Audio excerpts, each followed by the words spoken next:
ഇവിടെ വരെ വന്നിട്ട് വെള്ളം പോലും കുടിക്കില്ലെന്ന് പറഞ്ഞോ? എന്തെങ്കിലും കുടിച്ചിട്ട് പോയാൽ മതി, ഞാൻ പിന്നെ ജ്യൂസ് കലക്കാം. അയ്യോ ജ്യൂസ് ഒന്നും വേണ്ട ആന്റി, ഒന്നും വേണ്ട. അതുകൊണ്ടല്ലേ. ഒന്നും വേണ്ടേ? പിന്നെ കുറച്ച് ചൂടുവെള്ളമെങ്കിലും കുടിച്ചിട്ട് പോവാന്ന് പറയുന്ന കേക്ക്. ആന്റി ചൂടുവെള്ളം വേണ്ടാഞ്ഞിട്ട് ആന്റി, അല്ലെങ്കിൽ ഞാൻ പറയത്തില്ല ആന്റിയോട്. നമുക്ക് എന്താ ഫോർമാലിറ്റി? നമുക്ക് ആന്റി അടുത്ത് ഫോർമാലിറ്റി ഒന്നും ഇല്ല. വേണ്ടാത്തോണ്ട് ആന്റി. എന്നാ പിന്നെ ഒരു കപ്പ് സംഭാരമെങ്കിലും എടുക്കട്ടെ മക്കളെ.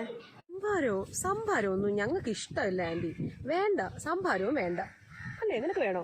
വേണ്ടല്ലോ, ഞങ്ങൾക്ക് വേണ്ട ആന്റി. ഞങ്ങൾക്ക് ജ്യൂസ്, സംഭാരം, വെള്ളം അതിനേക്കാളും നല്ലത് ഉച്ചയാവാറായില്ലേ, തൂഷനില വിരിച്ച് ഒരു നല്ലൊരു സദ്യ തന്നെങ്കിൽ ഞങ്ങൾക്ക് കഴിക്കാമായിരുന്നു. ആന്റിയുടെ കൈ കൊണ്ട് ഉണ്ടാക്കിയത് കഴിക്കാൻ കൊതിയായിട്ട് ആന്റി. അല്ലേ,